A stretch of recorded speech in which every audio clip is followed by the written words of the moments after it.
Bismillahirrahmanirrahim. Assalamualaikum warahmatullahi wabarakatuh. Salam sejahtera untuk kita semua. Om Swastiastu, Namo Buddhaya.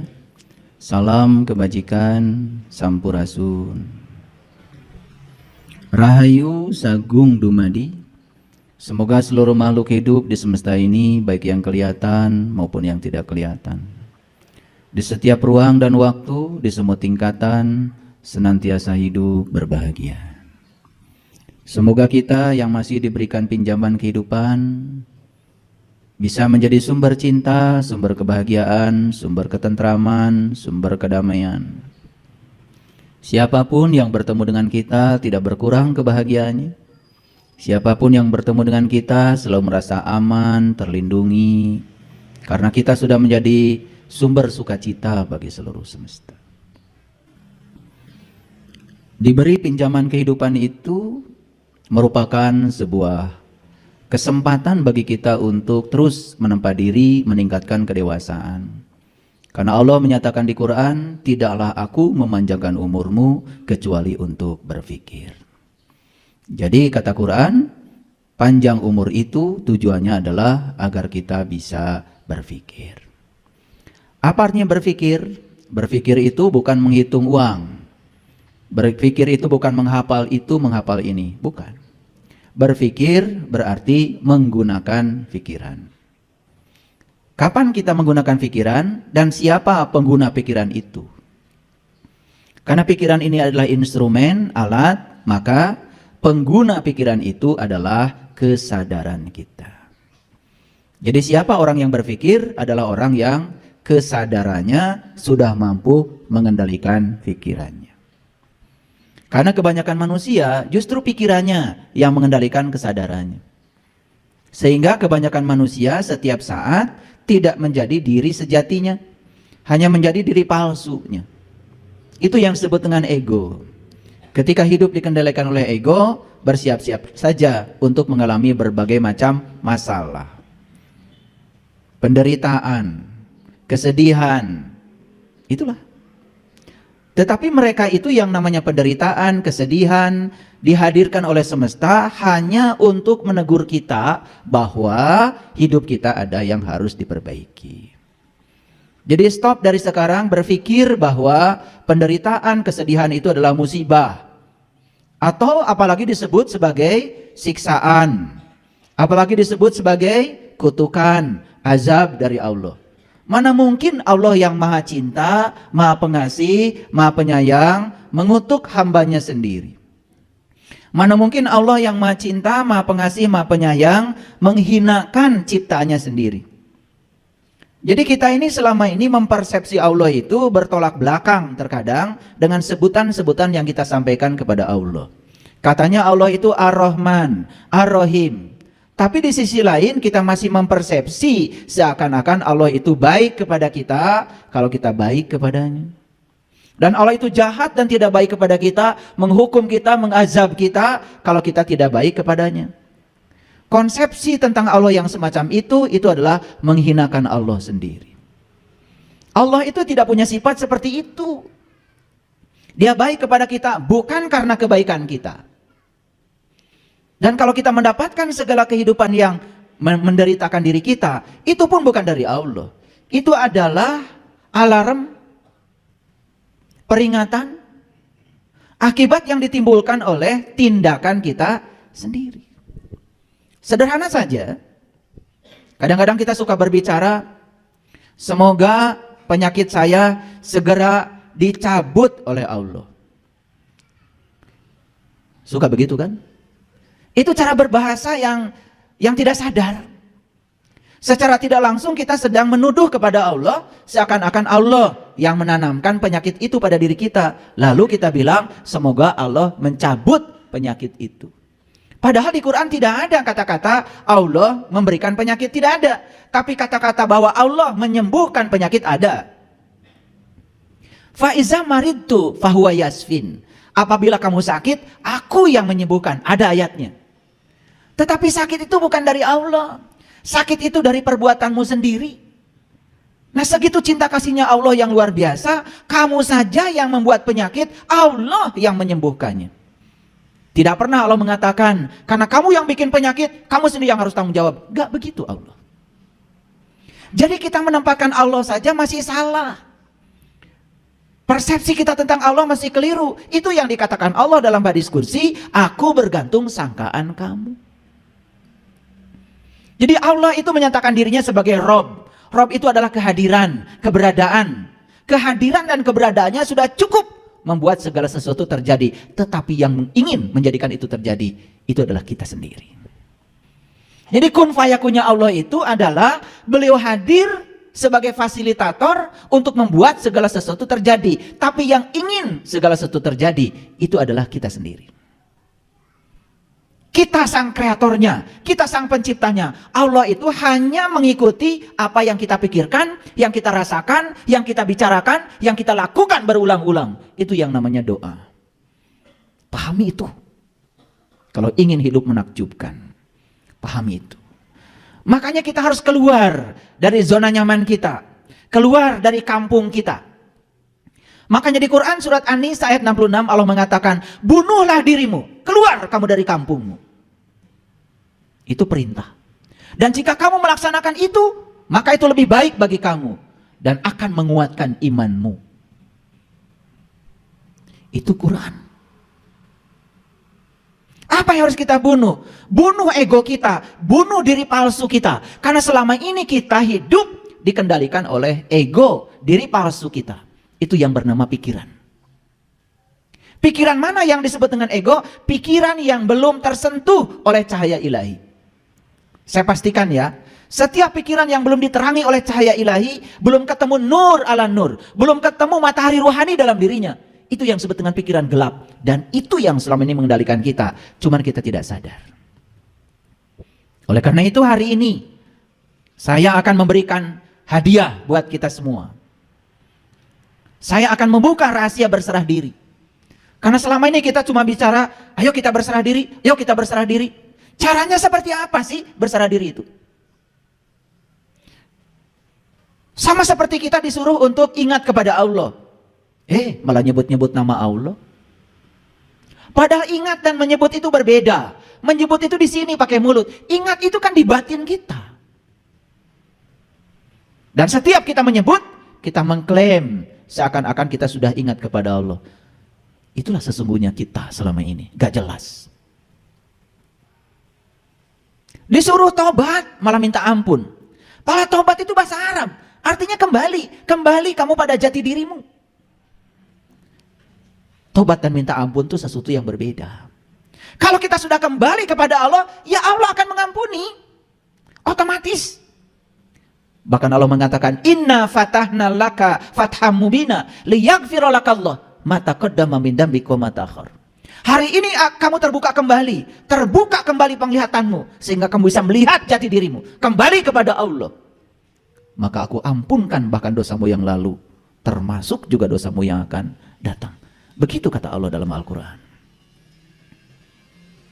Kita terlalu puas mengaku pedoman hidupmu apa? Quran. Pedoman hidupmu Quran dan hadis. Tapi dua-duanya tidak kita pahami. Tidak kita pedomani. Hanya dibaca berulang-ulang. Dan kita menganggap kalau sudah membaca berulang-ulang, seakan-akan kita sudah soleh. Padahal membaca itu baru tahap awal untuk memahami. Dan kalau kita membaca, kemudian kita tidak dapat petunjuk apa-apa dari yang kita baca, berarti kita melanggar ayat zalikal kitab la raiba fi hudan lil muttaqin. Jadi kalau kita tidak dapat petunjuk ketika kita baca kitab suci, berarti kita belum tahu apa itu takwa yang sebenarnya. Oleh karena itu, mari kita bersyukur kita telah diundang oleh Allah di tempat yang penuh berkah ini. Oleh karena itu mari kita sampaikan penghormatan kepadanya. Kita puji dia bersama-sama membaca hamdalah. Alhamdulillahi rabbil alamin. Mari kita mohon ridho dan berkahnya. Semoga Allah membukakan pintu kecerdasan kita, terutama kecerdasan yang melampaui pikiran yang terbatas dalam diri kita. Kita sapa asma Allah dengan kelembutan dan cinta, seraya membaca basmalah. Bismillahirrahmanirrahim. Jadi hari ini saya akan berbicara tentang rahasia berserah diri. Saya kasih judul, berserah bukanlah menyerah. Oleh karena itu, kita akan memasuki dulu introduksinya. Kita akan memasuki pendahuluannya, supaya nanti ketika masuk pada rahasia yang tadi itu, kita mengerti. Fokus.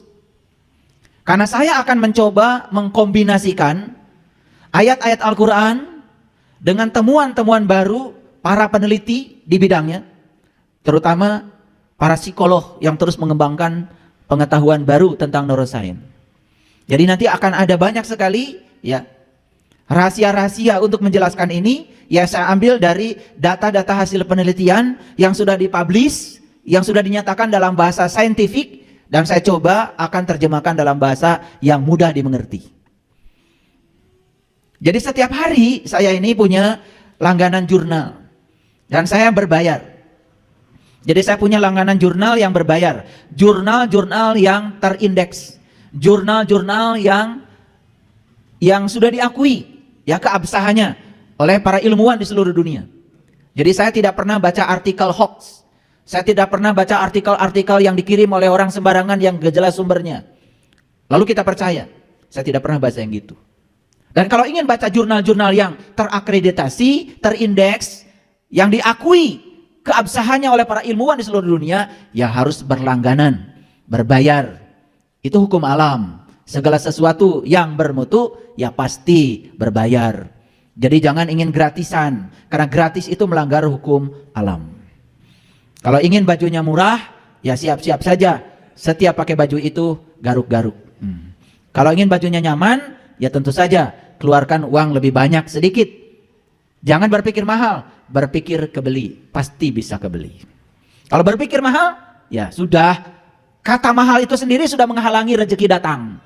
Makanya ketika kalian pergi ke toko sepatu, lihat sepatu mahal, kemudian kalian bilang, ah mahal, seumur hidup gak akan bisa pakai sepatu itu.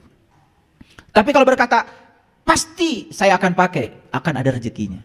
Jadi itu yang disebut dengan like attracts like, hukum tarik menarik. Jadi sebetulnya yang membatasi rezeki kita adalah pikiran kita, kata-kata kita sendiri. Hati-hati itu. Itu yang menyebabkan hidup kita tidak menakjubkan. Karena kita berfokus pada kekuatan negatif pada diri kita. Tidak berfokus pada kekuatan positif yang ada pada diri kita. Yang disebut dengan cinta. Jadi cinta itu lebih luas lagi. Bukan sekedar rasa perasaan kepada sesama. Tapi cinta yang lebih besar lagi adalah kekuatan positif yang Allah berikan pada setiap manusia. Dan siapa yang bisa menggunakan kekuatan itu, maka hidupnya akan menakjubkan. Dan siapa yang tidak bisa menggunakan kekuatan itu, hidupnya akan penuh dengan penderitaan. Hanya itu saja. Ini bahasanya bahasa sains. Oleh karena itu, tolong fokus. Karena ini penting. Kita baca dulu Quran surat Ali Imran, ayat yang ke-102. Ayat ini sering dibaca setiap khutbah Jumat. Saking sering dibaca, sampai kita tidak pernah tahu isinya apa. Saking seringnya dibaca. Saya perdengarkan ya. A'udzubillahi minasyaitonirrajim. Bismillahirrahmanirrahim. Ya ayyuhallazina amanu taqullaha haqqa tuqatih wa la tamutunna illa wa antum muslimun. Bahkan sudah bosan mungkin dengar ayat ini, saking gak ngertinya atau saking sering dibacanya dan tidak pernah dijelaskan. Oleh karena itu saya kasih tahu, kebenaran itu sangat sederhana. Karena kebenaran diletakkan di tempat-tempat yang sederhana. Kalau ada orang yang bercerita kebenaran ruwet, itu berarti bukan kebenaran. Karena ciri kebenaran itu sederhana. Saya masih ingat kata-kata Einstein dalam bukunya, sains itu adalah pemurnian pola pikir sehari-hari. Jadi sebetulnya apa yang sehari-hari kita dengar, kita lihat, dimurnikan dalam bentuk logika yang murni dan jujur, itu menjadi sains. Jadi apa yang nampak sehari-hari kemudian dimurnikan. Itu saja sains. Misalnya saya tanya, kenapa kalian semua sekarang bisa melihat saya? Kan melihat itu sehari-hari kita lakukan. Tapi begitu kita mencari jawabannya, itu bisa berlembar-lembar tidak ketemu jawabannya. Dijawab karena saya punya mata, misalnya. Orang mati juga punya mata, tidak bisa lihat. Sehingga jawaban yang pertama hancur. Tidak memiliki lagi kekuatan. Betul? Sekarang dijawab lagi, kenapa Anda bisa melihat saya? Karena saya bernafas. Cukup? Belum cukup. Betul, karena kehadiran nafas, maka sang hidup pada diri kita memberi daya pada mata kita, sehingga mata kita bisa melihat. Tetapi proses melihat itu seperti apa? Oh, dijelaskan, karena ada cahaya datang pada benda, memantulkan cahaya benda pada mata, ditangkap oleh retina, kemudian dibiaskan ke dalam layar di mata kita. Cukup? Belum cukup. Bagaimana kita bisa menyatakan ini si A, ini si B, ini si C? Bagaimana cahaya itu dirubah menjadi sinyal listrik? Bagaimana otak kita mengerti? Kalau yang kita lihat itu pisau, yang kita lihat itu mangkuk, yang kita lihat itu, sehingga kita bisa menyebutnya. Sampai akhirnya kita tidak menemukan jawaban lagi. Hanya proses sehari-hari tentang melihat, kita aja tidak pernah tahu. Betul atau tidak? Kenapa kita tidak sampai di situ? Ya karena kita memang tidak pernah peduli terhadap semua itu. Belum lagi, kenapa kita bisa merasakan geli? Ayo. Nanti kalau ditelusuri jawabannya, nggak akan ketemu.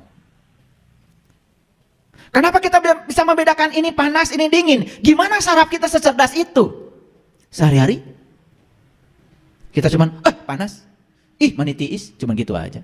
Tapi mengapa kita bisa merasakan panas dan dingin? Bagaimana sel-sel saraf kita bisa membedakan itu? Pernah bertanya? Itulah. Semuanya abai. Akibatnya kita ya gitu-gitu aja kesadarannya, tidak meningkat dari waktu ke waktu. Sama seperti saya bacakan ayat ini. Ayo kita dengarkan. Ya ayyuhallazina amanu. Stop sampai situ dulu. Hai orang-orang yang beriman. Kalau orang yang sadar ketika begitu mendengar itu, hai orang-orang yang beriman, dia pasti berpikir, siapa yang dihaikan? Saya atau bukan? Jangan ngaku-ngaku dulu. Jangan ngaku-ngaku dulu. Kita terlalu biasa ngaku-ngaku bari jeung teu diaku. Begitu dikurang ada kata-kata, hai orang-orang yang beriman, langsung saja serempak semasjid peserta Jumatan mengatakan saya. Begitu? Itu yang disebut dengan rarasaan. Bukan rasa. Rasa dan rarasaan itu beda. Rasa dengan perasaan itu berbeda. Perasaan itu hanya pengakuan saja. Sedangkan rasa itu kebenaran. Coba kalau ditanya, matahari terbit dari mana? Dari timur. Terbenam di sebelah mana? Di barat. Perasaan atau rasa itu? Perasaan atau rasa? Tuh.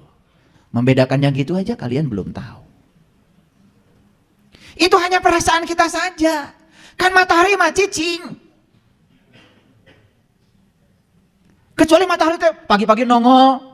Terus yang matahari itu kemana-mana. Cicing. Matahari itu adalah pusat tata surya. Yang bergerak itu bumi kita. Bumi kita tuh bergerak. Di samping dia berevolusi, dia juga berotasi. Dia tuh berotasi gini sambil berevolusi. Nah, bergerak di sumber rotasinya namanya rotasi. Mengelilingi sumber rotasi matahari itu namanya berevolusi. Hartos? Jadi matahari mah nggak pernah kemana-mana. Yang bergerak itu bumi. Sehingga akibat bumi itu berotasi dan berevolusi, terjadilah siang dan malam. Jadi terbit dan terdamnya matahari itu bukan berarti matahari itu pagi-pagi datang, sore tidak ada. Bukan begitu. Karena bumi kita yang berrotasi dan berevolusi. Jadi yang benar itu matahari itu diam, bumi kita yang bergerak. Itulah bedanya rasa dan rarasaan. Rarasaan teh geus salat. Ditanya oleh saya tadi, sholatmu mengingat apa? Segala emut. Bahkan apa yang tidak diingat ketika tidak sedang sholat, ketika sholat itu mendadak ingat. Maka kita menjadi gede rasa karena rarasaan. Rarasaan teh geus sholat, asa menang pahala jaga di akhirat. Asa surga teh geus asupan kurang. Itu rasa apa rarasaan? Rasa. Kalau sholatnya sudah sampai pada rasa, sudah tidak lagi memikirkan pahala, sudah tidak memikirkan surga, sudah tidak memikirkan neraka. Yang dia lakukan setelah sholat, kesadaran apa yang terjadi pada diri saya. Setelah sholat, sifat ulas asih yang mana yang tumbuh pada diri saya. Setelah sholat, apakah saya dirindukan kehadirannya atau tidak oleh tetangga saya. Itu yang harusnya dipertanyakan pada diri kita. Itu bedanya rasa dan rarasaan. Bedanya rasa dan perasaan. Coba kita sekarang tanya, ya ayyuhallazina amanu, hai orang-orang yang beriman, pernah nggak kita diam sejenak saya dihaikan enggak? Pernah gitu? Enggak. Kalau sudah pakai peci kayak gini, udah pakai baju kayak gini, rasanya saya yang dihaikan. Betul nggak? Betul apa tidak? Itu yang namanya GR. Yang paling berbahaya, GR itu urusan spiritual. Itu yang disebut dengan GR spiritual. Padahal itu rasaan, bukan rasa. Kalau kita jujur, tanya, iman itu apa? Pernah nanya? Gak nanya. Kalau nanya ada jawabannya. Kata Nabi, al-iman tasdikun bil qalbi wa ikrarun bil lisan wal amalun bil arkan. Kata Nabi, iman itu adalah pembenaran oleh kolbu. Tanya lagi lebih dalam lagi. Apa itu kolbu? Bagaimana cara kolbu membenarkan sesuatu? Harusnya gitu kalau ngaji. Dapat lagi jawabannya, kata Allah, langit dan bumi tidak akan cukup. Karena orang mengatakan iman itu percaya. Pokoknya percaya. Tong nanya. Kakara seri ayeuna ya. Makanya beruntung kalian hari di sini. Saya ingin mengajarkan kesadaran. Percaya itu kudu ada bukti, nah.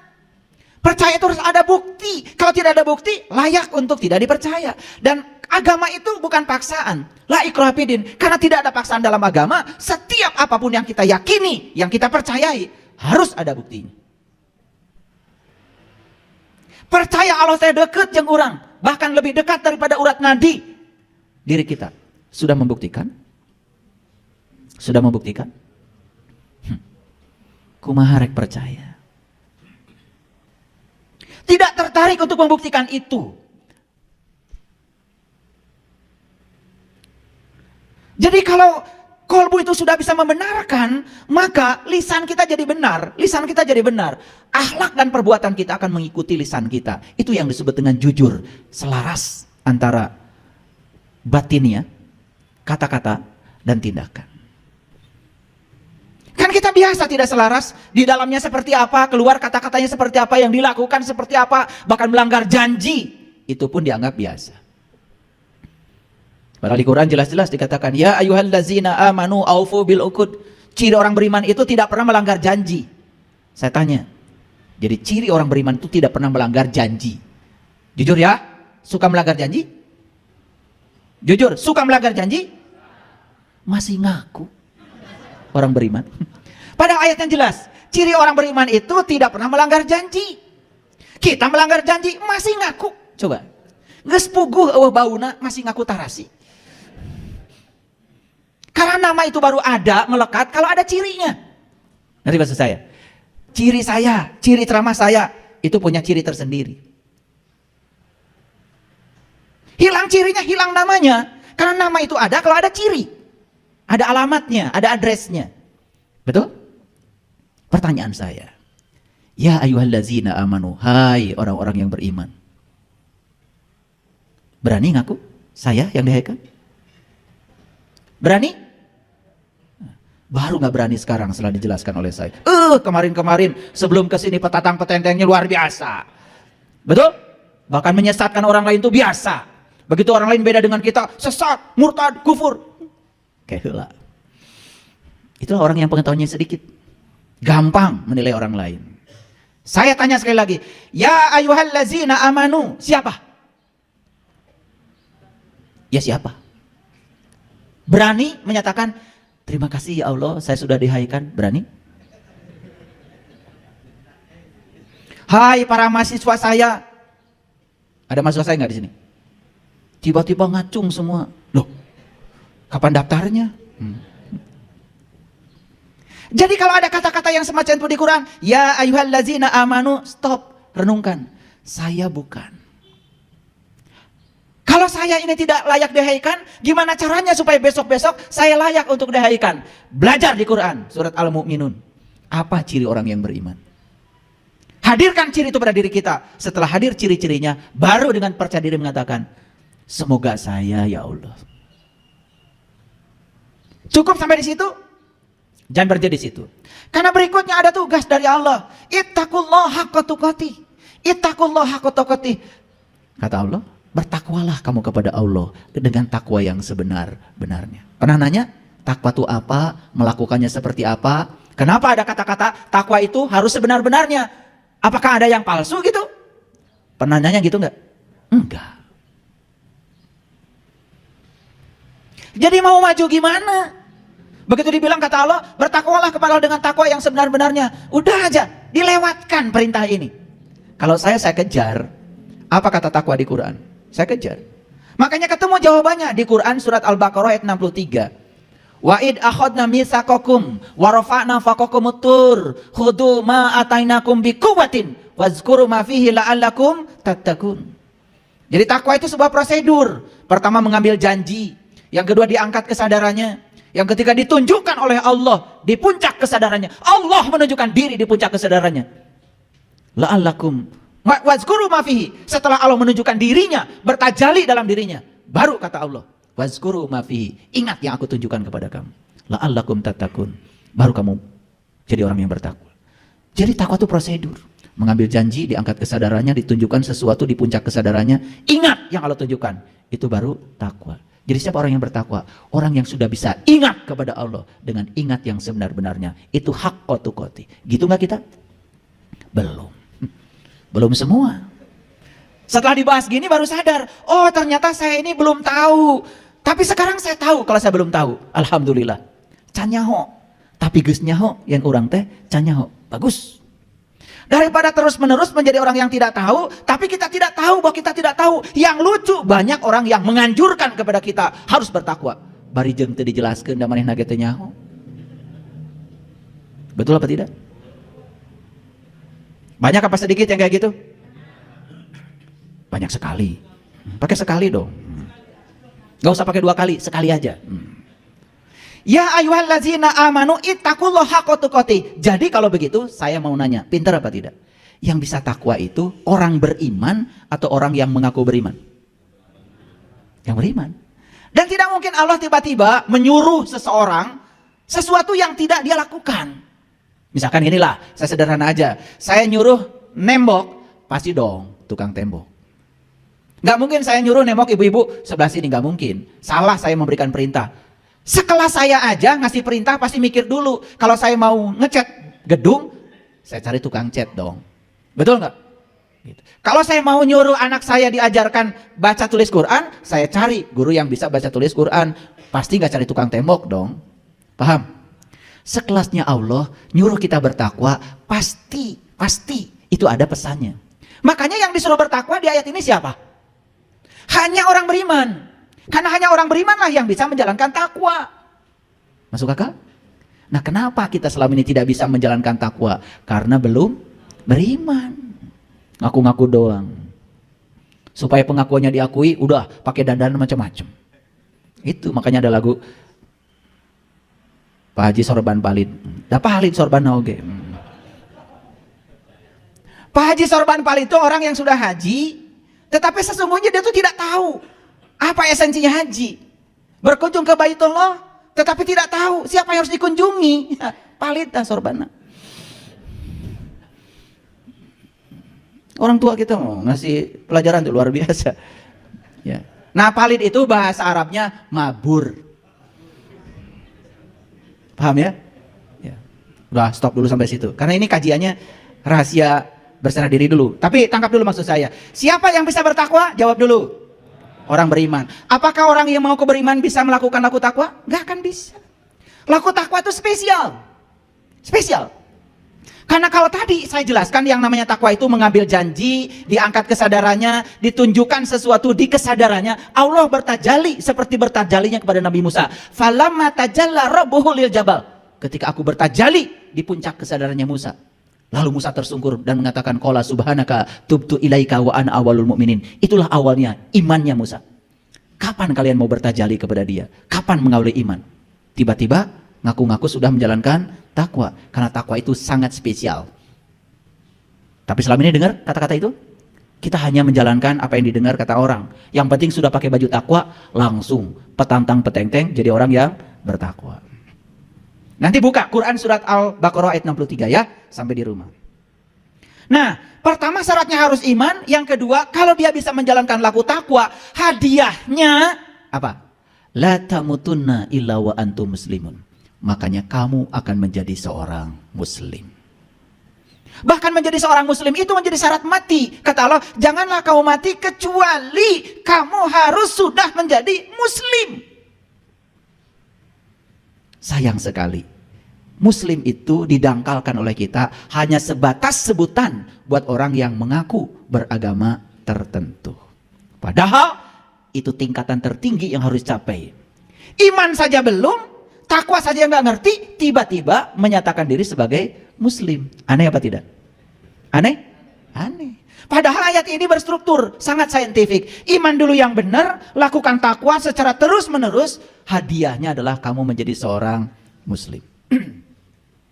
Kalau hanya mengaku beragama tertentu, mudah apa susah? Mudah. Ditanya sama Pak RT waktu bikin KTP. Ibu teh jenengan saha? Idah. Semoga nggak ada di sini ya. Alamat di mana? Kampung ieu RT sabaraha RW sabaraha. Punten ibu, agama Islam Pak RT. Langsung jadi Muslim? Menurut siapa? Menurut Pak RT. Itu yang sering kita tidak sadari. Apakah kita Muslim menurut Allah? Pernah gak nanya gitu? Ya Allah, kata Pak RT saya Muslim. Apakah kata engkau juga Muslim? Pernah nanya gitu? Gak pernah. Kalau saya dari kecil saya nanya. Makanya kita sekarang sangat senang dengan istilah Muslim, non-Muslim. Dan kita mengatakan Muslim siapa saja yang mengaku. Non-Muslim siapa saja yang tidak mengaku. Hanya sebatas itu. Bagi saya, Muslim, non-Muslim itu tidak sekedar itu. Bagi saya, Muslim siapapun keyakinannya. Apapun jalan hidupnya. Kalau dia sudah bisa berserah diri secara total kepada Allah. Bagi saya, itulah Muslim. Dan siapapun yang belum bisa berserah diri kepada Allah, malah ngatur-ngatur Allah supaya Allah ngikutin keinginan kahayang manehna. Bagi saya mah itu bukan. Bagi saya ya. Yang ikut-ikutan saya. Bagi saya ketemu dengan sahabat-sahabat saya, mohon maaf, akhlaknya lebih bagus. Dititipin uang tidak pernah korupsi, sepeser juga tidak pernah. Keyakinannya berbeda dengan saya. Hidupnya lebih bahagia. Berkelimpahan bahkan hidupnya. Bagi saya, jangan-jangan dia, bagi saya, itu adalah Muslim. Tiap hari menebarkan kebencian, terus saja. Menebarkan hoax, fitnah. Beda dikit orang lain dihujat.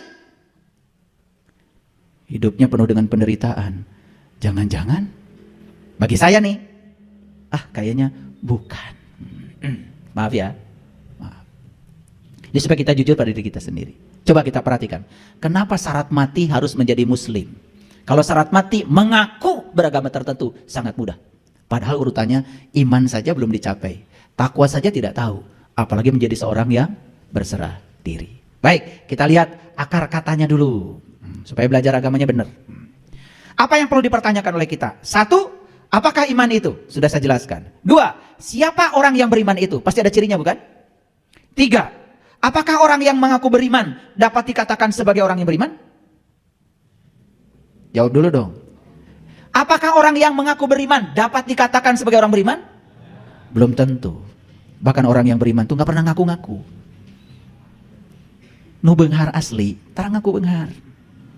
Nu sok ngaku kamu, eta nu kakara beunghar. Sagala dipake. Ya, kencering-kencering.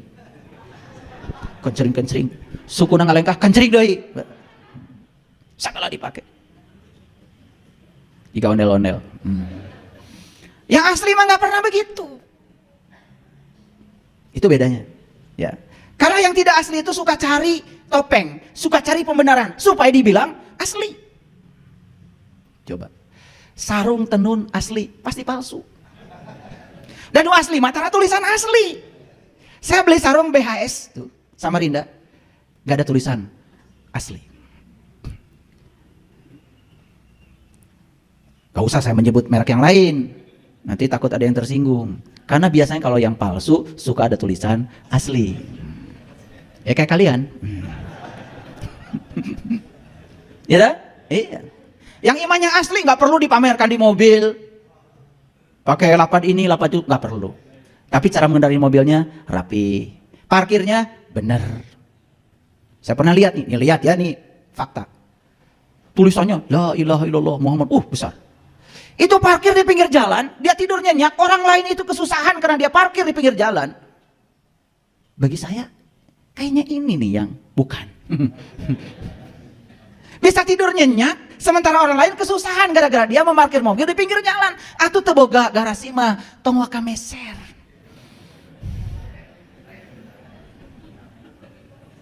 Cenah kadengen. Lalu selanjutnya apa sih takwa itu sudah saya jelaskan ya tadi. Ini baru penjelasan loh. Tetapi tata caranya tidak mungkin saya jelaskan. Kalau ingin tahu takwa yang sebenarnya harus belajar. Belajar secara khusus. Nanti saya akan berikan kelas khusus kepada orang khusus. Ini baru saya jelaskan takwa versi Quran.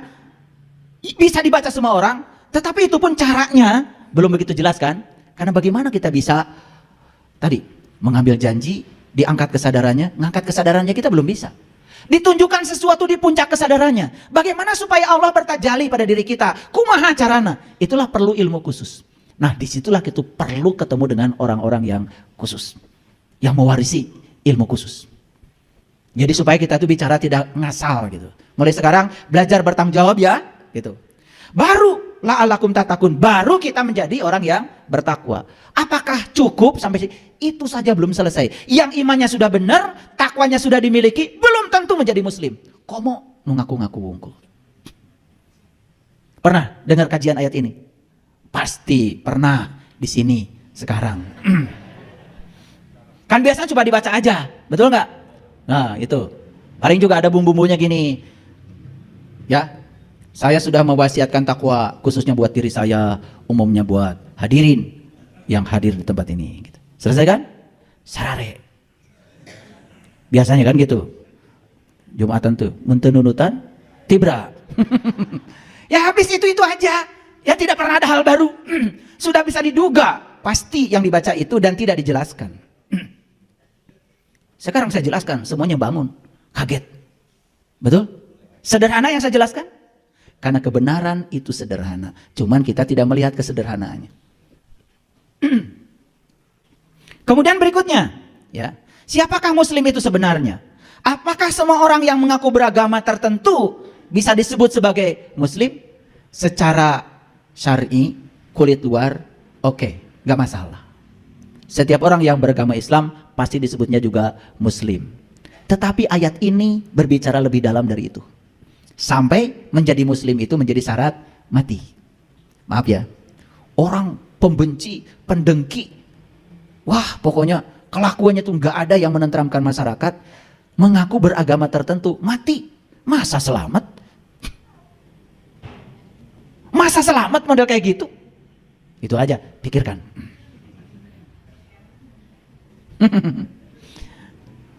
Lanjut.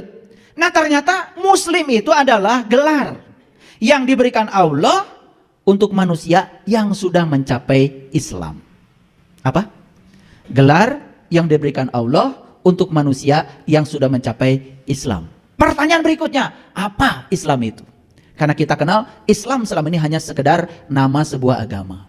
Padahal di Quran ada 73 kali disebut kata Islam. Dan saya juga sangat kagum, kenapa Allah menyebutnya 73 kali. Nah ini belum saya buka ya, terlalu dalam, nanti malah bingung.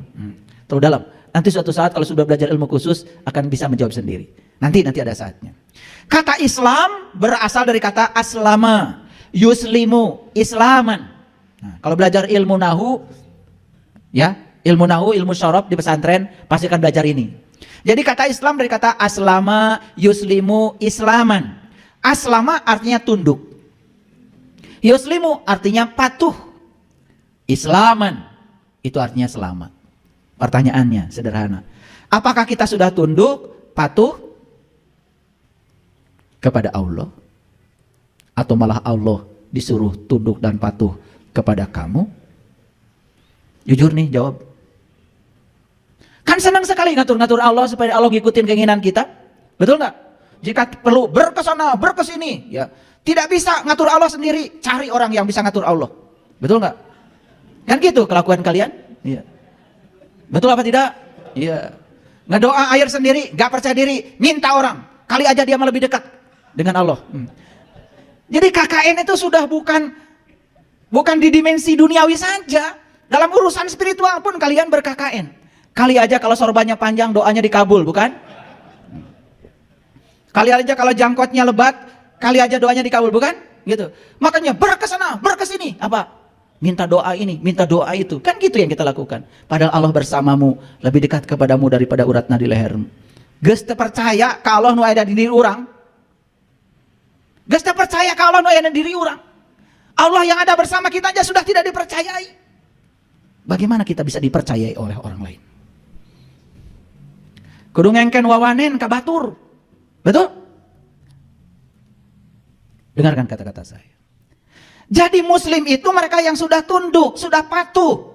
Kalau siapapun yang sudah tunduk dan patuh kepada Dia Sang Pencipta, pasti akan mengalami islaman, selamat. Selamat dunia dan akhirat. Mari kita lihat, kenapa selama ini banyak penderitaan kita? Karena kita tidak tunduk dan patuh kepada Allah. Di mana Allah? Di sini, bersama kita saat ini ada. Dan Dia keras sekali berbicara kepada kita, tong bohong, tong pedit, tong amek-amekan. Itu ngingetin dari sini, tapi kita tidak menghiraukannya. Jadi sebetulnya tunduk dan patuh itu tidak usah terlalu jauh. Tunduk dan patuh kepada hati nuranimu, itu yang akan menyelamatkan kita. Jadi sebetulnya tidak usah mesantren keluar dari diri kita, mesantren aja ke dalam. Dengarkan kata-kata Dia. Dan saya kasih tahu, kata-kata Allah hanya akan terdengar kalau kita mau mendengarkannya dalam keadaan hening. Tepat saat pikiran kita bisa kita kendalikan, di situ suaranya akan jelas.